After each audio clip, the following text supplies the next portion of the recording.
Tyra LCPC, licensed clinical professional counselor, and I'm so grateful for you tuning in today.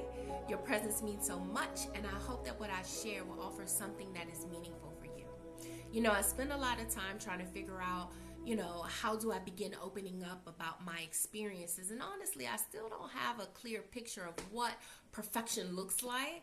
But today I made a promise to myself, and I promised that I was going to turn down the internal voices that are speaking fear to me by way of perfection, and I was going to turn up the voices that spoke courageousness and authenticity. So for years, I've been living in my own authenticity, and I can see how much that I've grown, especially over these past 3 years. I don't want this channel to be about the reflection of who I am as a therapist. I actually wanted to also have space for me as a survivor. I walked through childhood trauma, betrayal from a first marriage, the loss of my mom, the ripples effects of more losses through death, through conflict, and sometimes just simply outgrown relationships that no longer, was either serving me or serving the other person. Yesterday, I reflected back to an online journal that I started for myself back in 2021. It was actually, I don't have any water, sorry you guys. It's actually as a suggestion from a friend of mine that, I start an online journal or some kind of way of a tool to help me navigate a lot of the complexities that I was experiencing. And the idea of writing stuff down and, being committed to pen and paper, that just wasn't anything that I was willing to do. Or I just didn't even feel like I had the capacity to do it. But I did know that I needed to do something. And I know that I needed to find a way, not just constantly verbalizing and rehearsing all of the hurts and all of the shocks and all of the things that I was experiencing and allowing people to hear me and give feedback. But I needed a way to be able to, one, purge these feelings and these thoughts and these beliefs out of myself, but also having a space of being able to say all the things that I needed to say for me that I wouldn't necessarily say when I was talking to other people, even talking to my therapist in some regard. So it was overwhelming, but I did it, and I'm so grateful that I did. And my first entry was 2 days after my enough is enough moment, when I asked my spouse to actually get out of our home. And it took me, not at that moment, but it literally took me a year and a few months up until our divorce was successfully granted for me to really accept it. I didn't even have a home. We didn't have a home together. Home is about safety. Home is about refuge. Home is about disconnecting from the harshness of the world. And by the 4th year into my marriage, I knew that I had made the wrong choice in a partner. It was so many things for us that didn't align. The one things that did align was all of the promises, all of the things that I wanted, all of the things that I wanted right now that were projecting me, that I used to project me out of God's plan and timing for myself. Those are all the things that we had and that we were aligned with. Nothing else aligned. I didn't feel safe.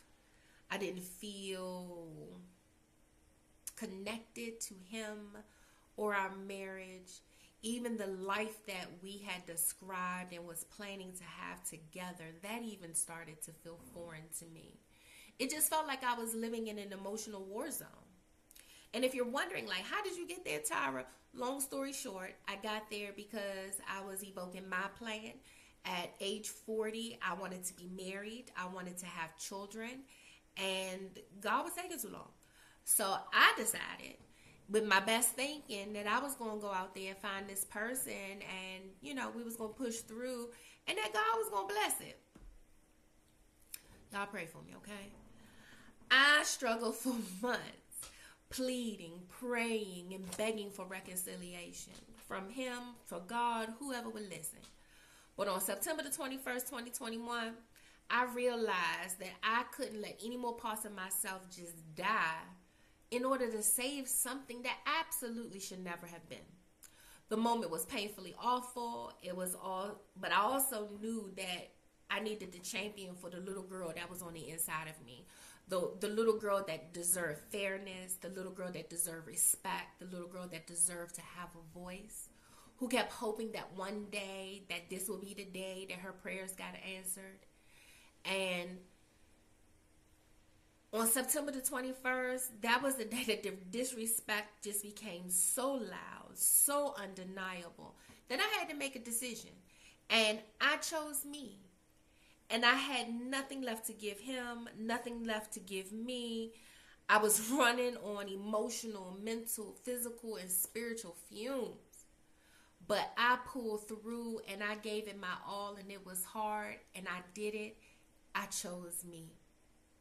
And what that looked like was telling someone to leave my home, allowing myself to say, I need separation from the pain that you are causing me, and that because you are causing me the pain, you can't be the one to offer that solution to me. In my first journal entry that I that prompted this post and this message, I wrote it on September the 23rd, 2021, and I want to read it to you. And it says, today was the day that my actions finally aligned with my mind. My heart isn't on board with the decision.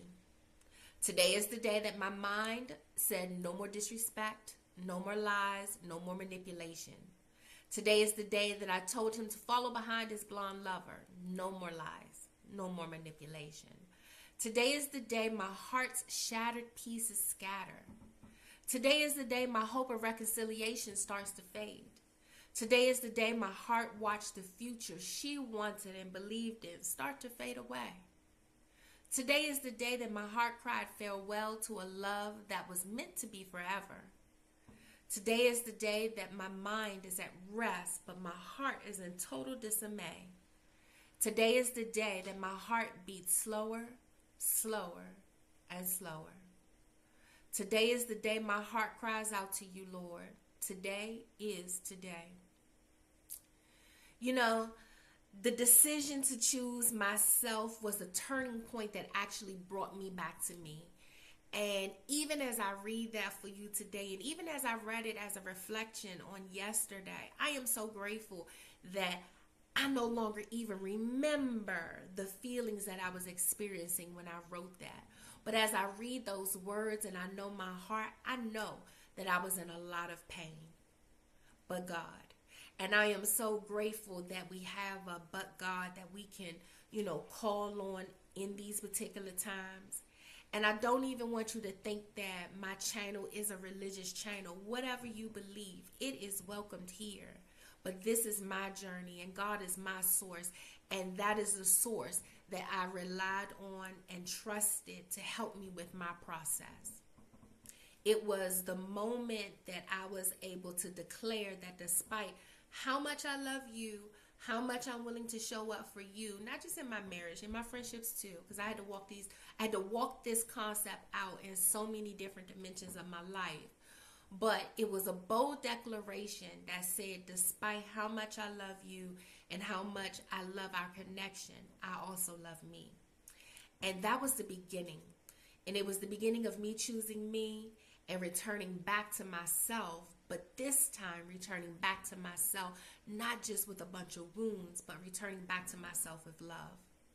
So I thank you for spending this time with me and listening to me and allowing me to share about pieces of my journey, especially this very pivotal piece.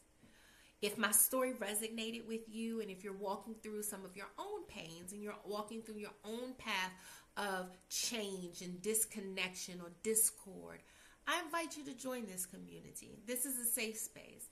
I'm growing a safe space where we can learn how to support each other, uplift one another, and just learn from one another. I love to hear your thoughts, your stories, or even a word about how you're feeling today or how you're feeling about this message. So please share in the comments below. You can connect with me. I have another community. It's called SKOOL. It's a very new community. It's spelled SKOOL. The community that I have there is Time to Bloom. I think that it's monumental that we recognize that despite our journey and our times, we can't stay broken and disgusted. We do have to till the soil, plant the seeds, water them, Allow God to shine his light on it so that it can grow and that you can blossom into the version of you that you need to be, the version of you that God created you to be. And I just want you to know, to remember that you're not alone on this path to healing, that your voice, it matters, and it absolutely matters in this space. So until next time, take gentle care of yourself. I hope that you keep choosing courage, that you keep choosing authenticity, and most of all, I hope that you keep choosing you. I'm wishing you peace, I'm wishing you healing, and I'm wishing you hope on your journey. Be well, and until next time, I'll talk to you soon. Bye-bye.